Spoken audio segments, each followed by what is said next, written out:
Something changed in the Florida condo market, and most people haven't noticed it yet. Not because it's hidden, but because corrections like this one don't announce themselves.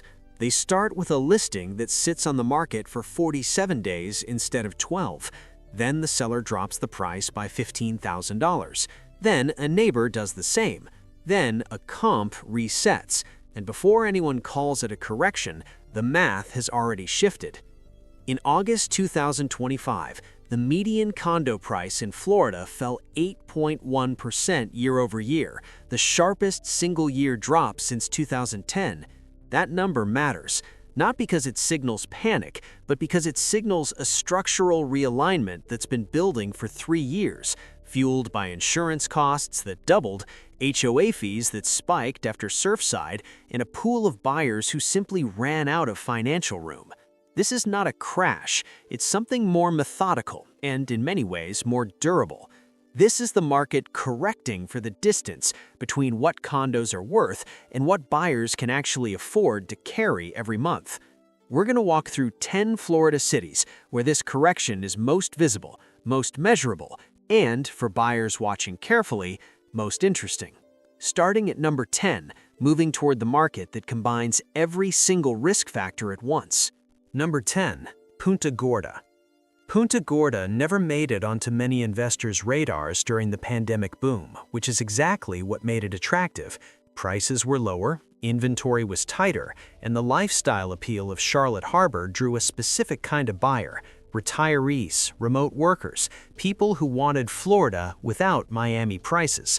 But that same relatively modest base is now working against it. Median home values in the Punta Gorda area dropped close to 8% between 2025 and 2026, and condos are leading that decline. The risk here is one that rarely gets discussed: market thinness. When a market doesn't have deep liquidity, meaning not many transactions, not many comparable sales, any motivated seller can reset the entire neighborhood's comp structure with a single discounted closing. One investor selling at a 12% discount to exit a position doesn't just affect their unit, it affects every active listing within a half mile. In Punta Gorda, that domino effect moves fast, and the psychological impact on remaining sellers is immediate. Do I hold, or do I cut now before it gets worse? Number 9. West Palm Beach. West Palm Beach built its 2021-2023 story on one narrative: New York money moving south, remote work making the Palm Beach County lifestyle accessible to a new demographic, tech and finance workers bringing their Manhattan budgets to the Florida coast. That story was real, but it was also temporary. The return to office wave that accelerated through 2024 and 2025 pulled a significant portion of those buyers back north, or at least back to a situation where a second home in West Palm requires justification that monthly payments no longer support. A condo that made sense at a 3% mortgage rate with $600 monthly HOA and $4,000 annual insurance looks completely different at 6.5% financing, $950 HOA, and $9,000 in insurance. The monthly payment wall isn't theoretical here. It's the reason days on market are climbing and price reductions are appearing on listings that would have received multiple offers 2 years ago. Broward County, just to the south, is seeing similar dynamics, with condo price declines near 2.8% in the most recent data, and West Palm is tracking in the same direction, with buyer concessions and seller credits quietly re-entering negotiations that used to be clean and fast. Number 8. Jacksonville. Jacksonville's risk is different from the coastal markets. The city's condo correction isn't primarily about insurance or HOA shock. It's about an oversupply of nearly identical product in a market that never had the income density to absorb it at premium prices. During the pandemic years, developers rushed inventory into Jacksonville's emerging neighborhoods, Riverside, San Marco, downtown, targeting a buyer profile that was moving from more expensive markets and willing to pay. Many did. But the inventory kept coming, and the buyer flow slowed as the rate environment tightened. The result? Jacksonville condos now sit at roughly 11% below their recent peak, and days on market have extended significantly. When you have too many similar units competing in the same zip code, price becomes the only differentiator. Sellers who need to move, whether for job relocation, financial pressure, or estate situations, are setting new floors, and those floors become the new comparable for everyone else. The correction here is about oversupply, meaning a market that was never as deep as the construction pipeline assumed. Number 7. Orlando/Central Florida. Orlando is a market that looks stable on the surface. Employment is diversified, tourism is resilient, and population growth hasn't stopped. So why is it on this list? Because the condo segment specifically is under pressure that the broader housing market doesn't fully reveal. Redfin data from mid-2025 showed Orlando condo sales volume dropping over 31% year over year, one of the largest declines in the country. Unit prices followed, with condo medians down roughly 10% from peak. The mechanism here is investor saturation. A significant portion of Orlando's condo inventory was purchased during the boom by investors who saw short-term rental income as the primary return driver. As short-term rental regulations tightened and occupancy rates softened, the investment thesis weakened. Investors who entered at 2021-2022 prices financed at 3% and are now facing 2026 HOA increases and insurance renewals are calculating their exit. When investors sell first, they're not selling on emotion, they're selling on spreadsheets, and spreadsheets don't wait for sentiment to recover. Number 6. Broward County, Fort Lauderdale. Fort Lauderdale and the broader Broward market carry a risk that is uniquely coastal and uniquely regulatory: the compounding effect of post-Surfside structural requirements hitting a condo stock that was never designed to absorb them financially. Special assessments, one-time charges to condo owners for required building inspections, repairs, and reserves have become the defining anxiety of Florida condo ownership in 2025 and 2026. In some Broward buildings, these assessments are running into 5 and 6 figures per unit. Owners who can't absorb that cost are selling, sometimes at any price. The market impact is not uniform, but it's directional. Buildings with strong financials and recent inspections are holding value. Buildings with deferred maintenance, older infrastructure, or underfunded reserves are seeing motivated sellers create new price floors, and those floors drag comparables downward across the broader submarket. Broward condo prices are officially tracking near -2.8% in recent data, but that average masks a bifurcation. Some buildings are holding, others are in free fall. Number 5. Miami-Dade. Miami-Dade is the market that confuses people most because the headline prices are still high. Luxury condos in Brickell and Edgewater are still moving, international buyers are still active, and the media coverage focuses on the penthouse transactions that generate attention. But the median condo, the unit that a domestic buyer with a conventional mortgage is actually shopping for, is under real pressure. Price reductions are appearing in segments of the market that were bid up most aggressively in 2022 and 2023. Insurance costs in Miami-Dade are among the highest in the state, and the HOA and special assessment dynamics that are hitting Broward are equally present here. The risk specific to Miami-Dade is concentration. A disproportionate share of the buyer pool is financing sensitive, and at current rates, the monthly payment on a median Miami condo requires an income that a shrinking percentage of buyers actually have. The luxury market can absorb rate sensitivity because cash buyers are dominant. The mid-market cannot. When financing dries up in a segment, prices don't hold. They find a new level where cash or near-cash buyers are willing to transact. Number 4. Northport, Sarasota, Bradenton. The Sarasota corridor became one of the most talked about pandemic migration destinations in the country, and it delivered on that promise for a while.